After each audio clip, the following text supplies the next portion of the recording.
आज यानी 11 मई 2026 को स्टॉक मार्केट इतनी क्यों गिरी?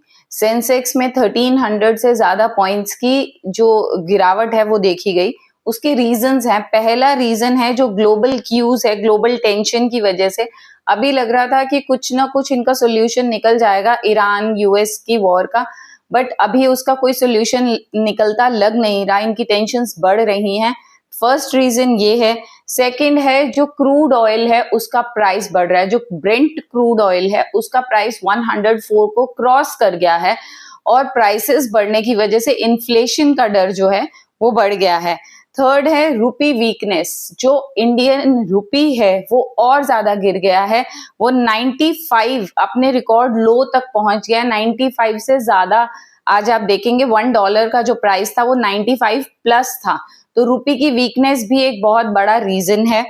उसके बाद एक मेजर रीजन था कि पीएम मोदी ने जो एक स्पीच दी थी जिसमें उन्होंने बोला था कि हमें फ्यूल को वाइजली यूज करना है और गोल्ड में कम इन्वेस्ट कीजिए, आप गोल्ड कम परचेज कीजिए।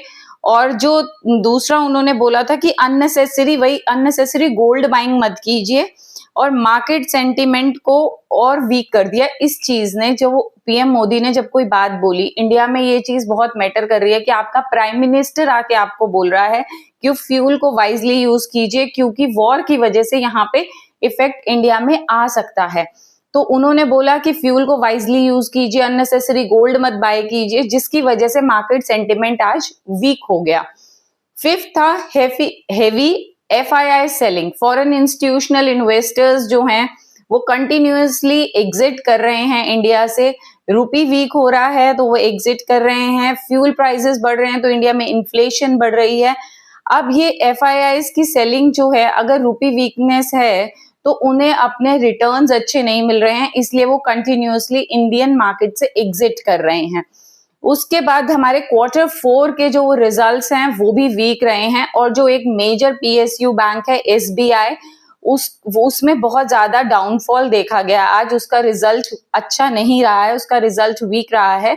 वो भी एक वीक Q4 रिजल्ट्स भी एक रीजन था। और इसके बाद सारी गिरावट के बाद ज्वेलरी, ऑटो, FMCG सेक्टर्स जो हैं ये सब आज नीचे रहे। जो एक स्टेबल सेक्टर्स थे वो IT और फार्मा ही थे। और अगर अगले क्या रहेगी नेक्स्ट मार्केट में, कैसे मूवमेंट रहेगी, वो डिपेंड करेगा कि ग्लोबल क्यूज कैसे आते हैं और क्रूड ऑयल का प्राइस क्या रहता है।